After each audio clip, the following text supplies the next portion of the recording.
Ursitoare, pentru micuța sărbătorită, hai băieți să drumul la studiu.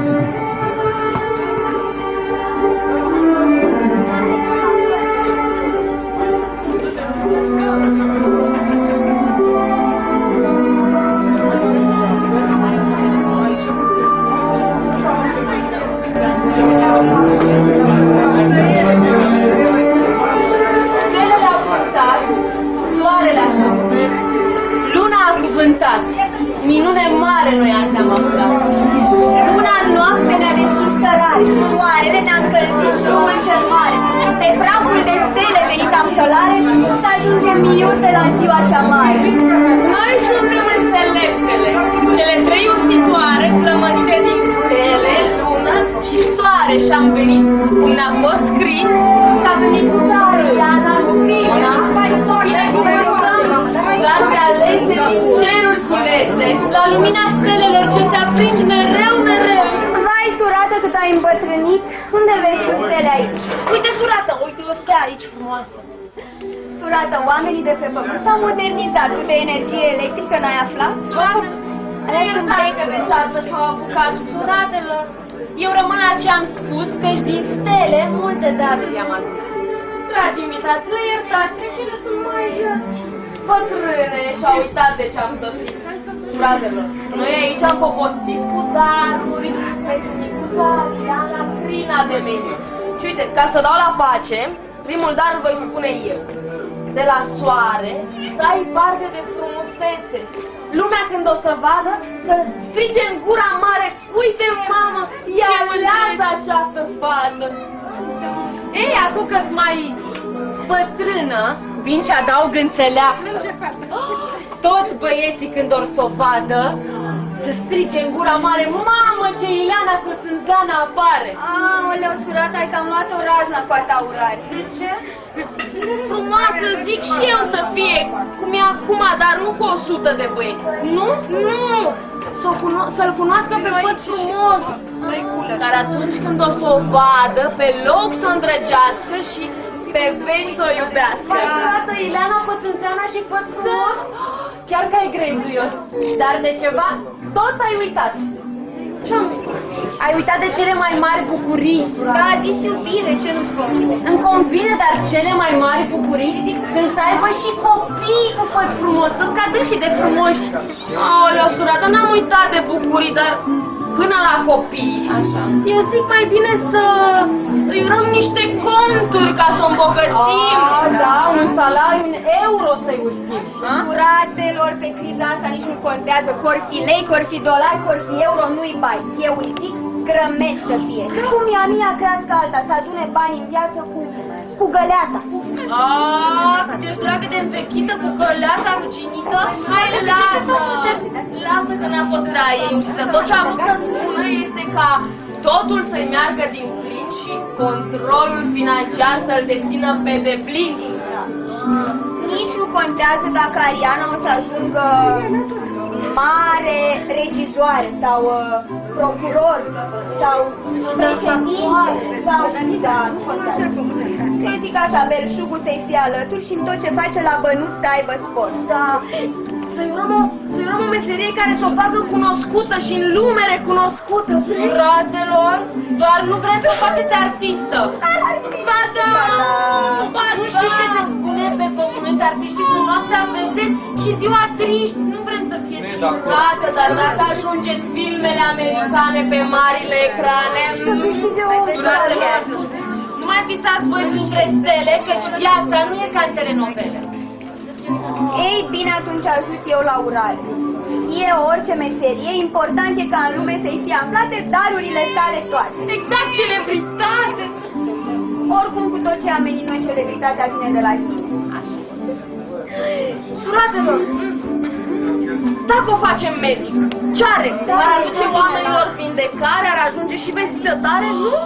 Suratelor, mai bine o facem psiholog, că în lumea asta este și va fi cerere mare și o să aibă de lucru. Da, nu prea-i place. Nu-i place? Ce vrei să faci? Eu zic să o lăsăm pe ea să-și aleagă singură meseria. Da. Mai bine, important e să-i aducă ei bucurie. Mulțumirea sufletească e cea mai mare împlinire, surată. Vai, ce toante suntem toate! Eu Și eu vorbește numele tău!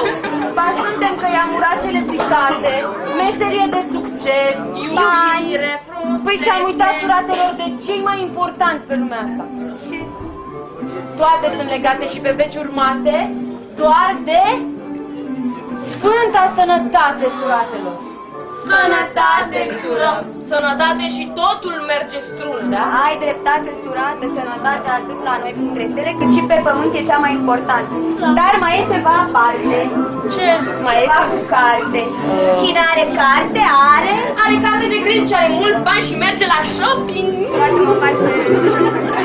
Nu! Cine are carte, are... Are o bibliotecă imensă. Nu e adevărat, cine are carte de identitate este înscris la recensământul populației. Cine are carte, are parte. surată. Parte de ce? Prea multe lucruri în viață. Bine, da. Și ca să nu fie doar cu parte de carte și fără sclipire, îi mai gustesc ceva. Multă înțelepciune să te călăuzească. Da. Așa, de înțelepciune l-a făcut euro din piatră seacă. Surată, iarăși ești mai cui. Ce-am zis? Înțelepciunea ce auzit, în tot locul să o urmeze și pe alții să-i lumineze. Ah, ce bine să-mi place asta, da? De acord, da? Așa cum eu pe voi vă ajut, mintea să vă luminez, căci oricum Ariana să știi că cele mai bune daruri tot eu. Dacă încep eu nu mai ursez. Ei, nu, eu plec, deci nu mai ursez, nu las. Bine. Chiar așa ce-ar mai fi de urat că eu am cam uitat. Prietenie! Da. Ariana, prietenia e un dar să-l ai neîncetat. Prieteni mulți și de nădejde ei în viață rămădanii și totul îți va fi ușor dacă te Ariana. Ce drăguț! Fraților, Doamne, era să uit de urarea mea frumoasă. Ariana, eu îți urez să ai parte de mulți frățiori și surioare. Surată, nu fi băgăcioasă. Poate vor să țină secretul în casă. Păi și dacă cumva balta e pe drum, trebuie să o anunț ca să știi. Nu e pe drum balta, dar ar putea fi. Păi și dacă este, așa ca balta cine, dacă vrem cu toți ascultători, da? Nu vrei dumneata. Bine. Ariana, să plănești ascultătoare, pe părinți să iubești și mereu să-i prețuiești, da? Ca să se împlinească ursita noastră, rugăm pe părinții Arianei să reînvitească și ei ceva. Și să rămânăm. Așa. Și tăticul Arianei? Tăticul? Tăticul a transpirat.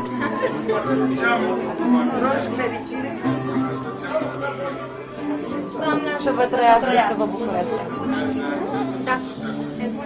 Ariana, bunicilor mereu devotată să le fii și să le aduci numai bucurii. Îi invităm și pe bunici să-i ursească ceva. Uite,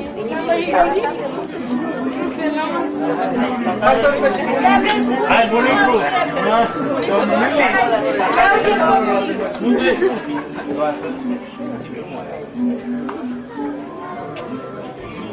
Să vă trăiască. Și pentru naș astăzi este o zi importantă, da? Ariana, să știi că ei te-au luat sub aripa lor o costitoare să te țină ca pe o floare. Mulțumire să le aduci. Invităm și nașii să-i ureze ceva.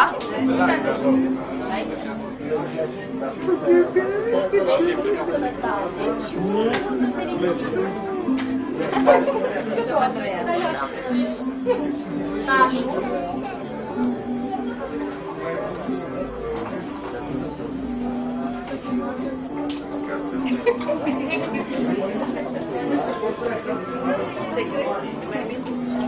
Să vă trăiască. Suratelor, să nu uităm și de ceilalți invitați. Iar voi, dragi invitați, Ce-ați spus de drum. Norocul în care să vă fie și viața plină numai de bucurie. Să aveți grijă de micuță, să o iubiți, să o protejați și să vă bucurați de ea. Să vă trăiască și să-i trăiți. Și acum, suratelor, să încheiem urchida așa cum se cuvine. Iar asta, o lumină fie. Bucurie în bucurie.